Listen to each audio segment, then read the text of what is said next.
ସତ୍ତା ରଖି ଦୁନିଆର ପହିଲି କିରଣ ଦେଖାଇଛି। ବିନା ବର୍ଣ୍ଣବୋଧରେ ଯିଏ ମୋତେ ମା ଡାକ ଶିଖାଇଛି। ନିଜେ କଷ୍ଟେ ରହି ଅନ୍ୟକୁ ଖୁସି କରିବାର ଉପାୟ ଯିଏ କହିଛି। ସେବେଠୁ ମା ରୂପେ ମୁଁ ମୋ ପ୍ରଥମ ଗୁରୁଙ୍କୁ ପାଇଛି। ମୋ ପ୍ରଥମ ଗୁରୁଙ୍କୁ ପାଇଛି।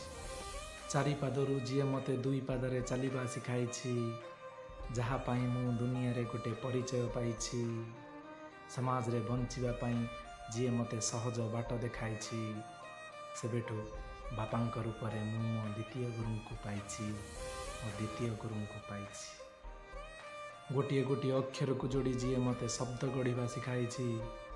ଅସମ୍ଭବ ସମୁଦ୍ର ଭିତରେ ଯିଏ ସମ୍ଭାବନାର ଝଡ଼କୁ ସୃଷ୍ଟି କରିଛି।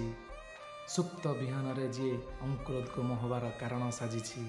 ସେବେଠୁ ଶିକ୍ଷକଙ୍କ ରୂପରେ ମୁଁ ମୋ ଗୁରୁଙ୍କୁ ପାଇଛି। ମୁଁ ମୋ ଗୁରୁଙ୍କୁ ପାଇଛି। ଗୋଟିଏ ମାଟି ପିଣ୍ଡୁଳାକୁ ଯିଏ ଜୀବନ୍ୟାସ ଦେଇଛି। କେବେ ଛାଟ ସାହାଯ୍ୟରେ ତ କେବେ କଲମ ମୁନରେ ଶୃଙ୍ଖଳାର ଜ୍ଞାନ ସେ ଶିଖାଇଛି। ଅନୁର୍ବର ମାଟିରେ ଯିଏ ସୃଜନଶୀଳତାର ମଞ୍ଜିକୁ ବୁଣିଛି। ସେବେଠୁ ଶିକ୍ଷକଙ୍କ ରୂପରେ ମୁଁ ମୋ ଗୁରୁଙ୍କୁ ପାଇଛି। ମୁଁ ମୋ ଗୁରୁଙ୍କୁ ପାଇଛି।